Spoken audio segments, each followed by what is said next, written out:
शेखर, आप देख रहे प्रतिवाद। दोस्तों, हमारे महाराष्ट्र के सबसे बुजुर्ग नेता शरद पवार कैसे कैसे गेम करते हैं, इसकी चर्चा पिछली 3-4 दशकों से मीडिया में हमेशा होती आ रही है। और एक बात शरद पवार के लिए, उनका परिचय ही ऐसा है कि जो बोलेंगे वो करेंगे नहीं, और जो करना है वो बोलेंगे नहीं। यही इनकी इनका एक परिचय या उनका उनकी पहचान बन गई है।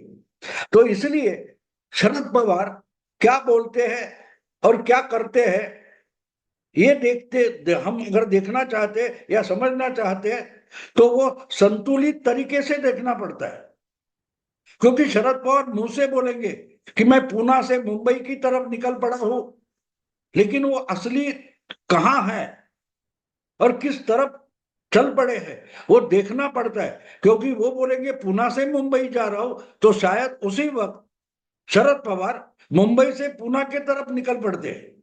और इसलिए उनकी बयानबाजी क्या है उस पर ध्यान नहीं देना है। उस बयान में क्या खामियां हैं, क्या गड़बड़ी है, वो ढूंढना पड़ता है।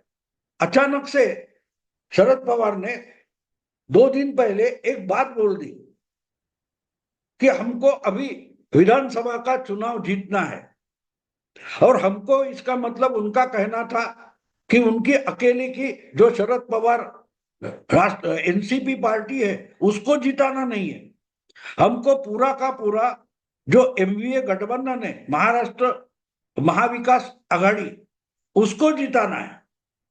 अब एक और बात होती है, शरद पवार किसी को जिताना चाहते हैं, इस पर भी हमेशा एक क्वेश्चन मार्क, प्रश्न चिन्ह रहा है। क्योंकि शरद पवार अगर किसी को जिताना चाहते हैं, इसका मतलब वो पक्का उसको हराना भी चाहते हैं, ऐसा भी निकल कर आता है। बहुत बार ऐसा हुआ है। अभी अभी 1 महीने पहले शायद महाराष्ट्र विधान परिषद का चुनाव हो गया, तो उसमें शरद पवार ने पीडब्ल्यूपी यानी शेतकरी कामगार पार्टी नाम की, जो महाराष्ट्र की एक जमाने की बहुत बड़ी पार्टी हुआ करती थी, लेफ्ट फ्रंट वाली, उनमें से जो उनके सबसे बड़े नेता आज के हैं जयंत पाटिल, उनको सपोर्ट किया था। असल में जयंत पाटिल अपने पार्टी के चुनाव चिन्ह पर, लेकिन सिर्फ शरद पवार के पार्टी का सपोर्ट लेकर चुनाव में उतरे थे। लेकिन जब चुनाव के नतीजे सामने आ गए, तब जयंत पाटिल हार गए। जयंत पाटिल मतलब एनसीपी शरद पवार गुट के प्रदेशाध्यक्ष नहीं, PWP, peasants and worker party नाम की एक बहुत पुरानी पार्टी। तो कहने का मतलब ये कि जब शरद पवार कमर कसकर खड़े हो जाते किसी को जिताने के लिए, तो गारंटी होती है कि उसी की हार पक्की है। और ये लेटेस्ट उसका एग्जाम्पल है, उदाहरण है कि जयंत पाटिल बड़ी भरोसे से शरद पवार के सपोर्ट से विधान परिषद का चुनाव लड़े और हार गए। क्योंकि शरद पवार ने उनको कन्विंस किया था कि भाई मैं एमवीए के वोट जो बचते हैं वो आपको दूंगा, मेरी पार्टी का दे दूंगा। लेकिन शरद पवार की पार्टी के जो कुछ 12-13 एमएलए हैं, उनके छोड़कर दूसरा एक भी वोट जयंत पाटिल को मिला नहीं। जिस शरद पवार के भरोसे शिवसेना आज तक पिछले 4 साल से चुनाव लड़ रही है, उस शिवसेना पार्टी के भी कम एमएलए है। शरद पवार के 12-13 है, उद्धव ठाकरे के 13-14 है, ज्यादा नहीं है। फिर भी उद्धव ठाकरे के जो सेक्रेटरी है, पर्सनल सेक्रेटरी है मिलिंद नार्वेकर, उनको आखिरी मूवमेंट में उद्धव ठाकरे ने विधान परिषद का कैंडिडेट बना दिया, उम्मीदवार बना दिया, और वो चुनकर आया। लेकिन शरद पवार का कैंडिडेट हार गया। अजीब कितनी बात है, देखो। शरद पवार बड़े चाणक्य वगैरह बोले जाते, बड़े बड़े मुरब्बी राजनीतिक नेता माने जाते, तो क्या उद्धव ठाकरे ने शरद पवार को महाराष्ट्र में परास्त किया था विधान परिषद चुनाव में? अगर नहीं, तो जयंत पाटिल क्यों हारे? इसका जवाब ढूंढना जरूरी है। तो जवाब इतना ही है कि उनको शरद पवार जी ने जिताने की गारंटी दी थी। ये शरद पवार की गारंटी होती है। और इसलिए जब विधानसभा चुनाव की तरफ हम देखें, शरद पवार बोल रहे कि हमको किसी भी तरीके से महाविकास आघाड़ी को जिताना है, तो मन में सवाल पैदा होता है कि शरद पवार अपनी पार्टी को हरा कर या जिता कर एमवीए को जिताना असली चाहते हैं, या कुछ गेम अलग से शरद पवार खेल रहे हैं कि जिसमें शरद पवार की पार्टी महाराष्ट्र में महाविकास आघाड़ी में सबसे बड़ी पार्टी बनकर उभरेगी और शिवसेना, उबाठा और कांग्रेस दोनों एनसीपी शरद पवार गुट के नीचे चले जाएंगे। यानी महाविकास आघाड़ी को जिताना है, लेकिन उसमें से अपने ज्यादा से ज्यादा उम्मीदवार चुनकर लाने हैं और कांग्रेस और उद्धव ठाकरे की संख्या घटानी है। ऐसी भी कोई रणनीति शरद पवार अमल में ला सकते हैं। इसलिए शरद पवार जब बयान देते हैं तो वो समझना जरूरी होता है। पहले बोले कि हमको महाविकास आघाड़ी को जिताना है, ठीक है, लेकिन उस बयान में और एक बात शरद पवार ने जोड़ दी कि भाई हमारी पार्टी को, यानी शरद पवार एनसीपी गुट जो है उसको मुख्यमंत्री पद की कोई आकांक्षा नहीं है। हम दावा भी नहीं कर रहे कि हमको महाविकास आघाड़ी की सत्ता आ जाए तो एनसीपी शरद पवार गुट को मुख्यमंत्री पद मिलना चाहिए, नहीं चाहिए। हम दावा ही नहीं करते, हमको अपनी पार्टी का मुख्यमंत्री चाहिए भी नहीं। और ये इसके पहले भी हुआ है। 2004 में जब कांग्रेस और एनसीपी इनका गठबंधन हुआ करता था, तो 2004 में जब चुनाव के विधानसभा के नतीजे आ गए तो उसमें कांग्रेस के एमएलए एनसीपी से 1 या 2 संख्या में कम थे। तो अपने आप जिसका सबसे बड़ा आंकड़ा है वही मुख्यमंत्री होगा, तो कांग्रेस को मुख्यमंत्री पद छोड़ना चाहिए था, लेकिन ऐसा हुआ नहीं। उल्टा शरद पवार ने अपने ही संख्या ज्यादा होते हुए कांग्रेस के बोले तुम्हारा मुख्यमंत्री चलेगा, हाँ, लेकिन कुछ मंत्रालय और कुछ मंत्री पद हमको ज्यादा देने पड़े। जो महत्वपूर्ण मंत्रालय है वो एनसीपी को मिलने चाहिए। और इसलिए एनसीपी की स्थापना होने के बाद 25 साल निकल गए, लेकिन एनसीपी का कोई भी मुख्यमंत्री नहीं हुआ। आपने जब अजीत दादा पार्टी छोड़कर अलग हो गए, चाचा का साथ छोड़कर अलग हो गए, तब उनकी तकरार यही थी कि 2004 में 20 साल पहले अगर हमने मुख्यमंत्री पद का दावा किया होता क्योंकि हमारी संख्या बढ़ी है, तो आज तक पार्टी का इतिहास बदल जाता। यह खुद अजीत दादा ने बता दिया था। और वही बात आज शरद पवार कर रहे हैं कि विधानसभा चुनाव के जो भी नतीजे आएंगे उसमें हम मुख्यमंत्री पद पर दावा नहीं करेंगे, ना आज कर रहे ना बाद में करेंगे। हमको मुख्यमंत्री पद नहीं चाहिए, बल्कि महाविकास आघाड़ी का सरकार बनना चाहिए, सरकार हमारी बननी चाहिए, लेकिन हमारी पार्टी का मुख्यमंत्री नहीं चाहिए। यह सबसे बड़ा कुछ गड़बड़ का मामला मुझे लगता है। क्यों इतनी आसानी से शरद पवार कोई दावा छोड़ने वाले नहीं होते। एक एक असेंबली या एक एक लोकसभा सीट अगर उनको लगती है ये हम जीत सकते हैं, तो उसका दावा शरद पवार बिल्कुल नहीं छोड़ते। हमने हर चुनाव में शरद पवार को देखा है। मुझे याद है 2014 में या 2019 में जब बाला साहब विखे पाटिल के पोते सुजय विखे पाटिल नगर से चुनाव लड़ना चाहते थे, तो वो सीट बंटवारे में कांग्रेस के हिस्से में नहीं थी और सुजय पाटिल विखे पाटिल कांग्रेस में थे। तो वो सीट छोड़ने के लिए भी, अदला बदली करने के लिए भी शरद पवार बिल्कुल राजी नहीं थे। और हुआ क्या? हुआ ये कि सुजय पाटिल कांग्रेस छोड़कर बीजेपी में चले गए और शरद पवार बोले कि मैं तो नहीं छोड़ूंगा ये सीट। अगर हारने की भी परिस्थिति थी तब भी उन्होंने वो नगर की सीट नहीं छोड़ी थी।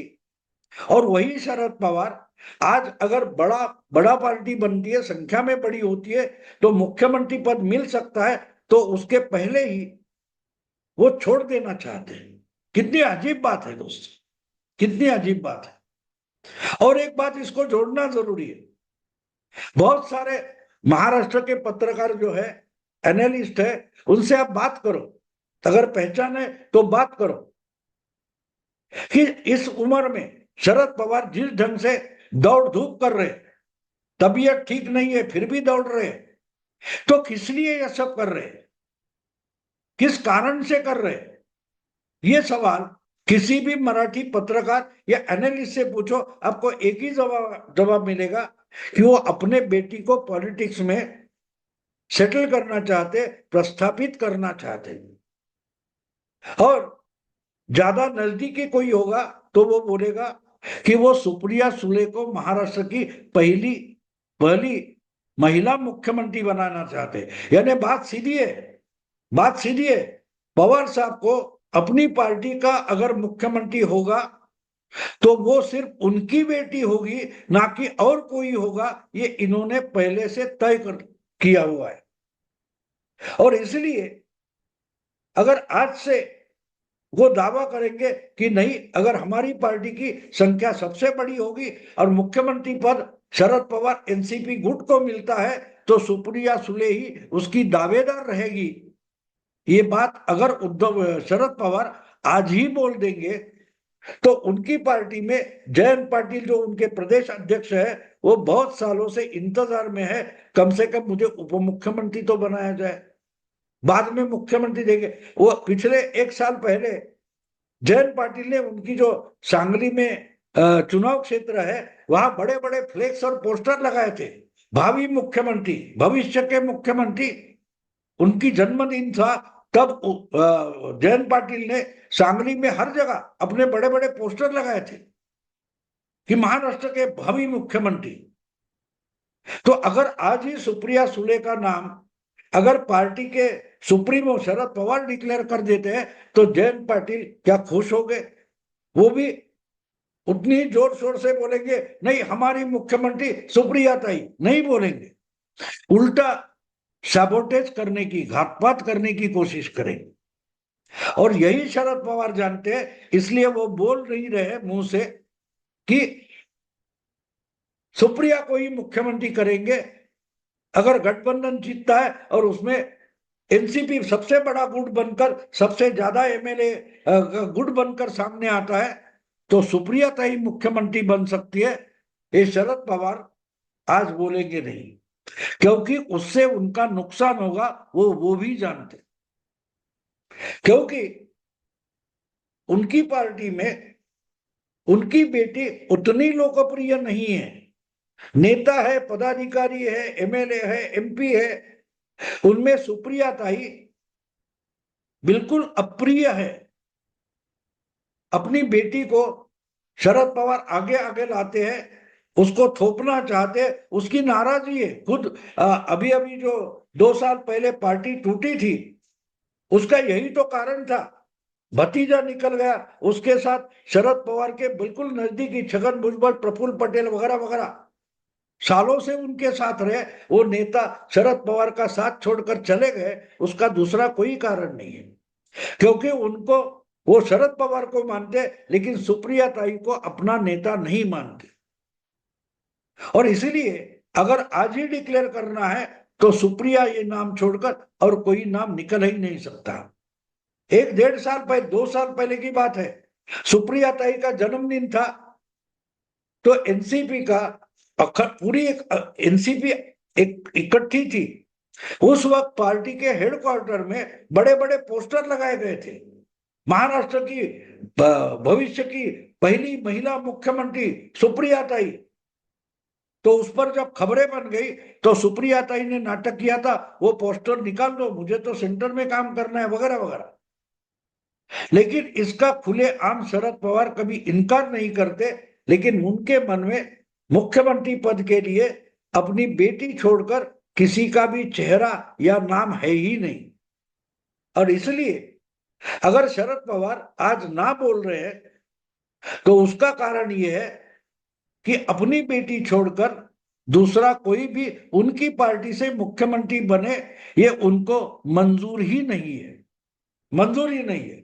एक तो उसका पार्टी के अंदरूनी मामलों में गड़बड़ हो सकती है, नाराजगी के आवाज उठने लगेंगे, और दूसरी बात यह है कि चुनाव से पहले ऐसा बोला गया तो बहुत सारे नाराज आत्मे है, वो सुप्रिया ताई के खिलाफ या सुप्रिया ताई के नजदीकी माने जाने वाले जो उम्मीदवार होंगे उनके खिलाफ काम शुरू कर देंगे।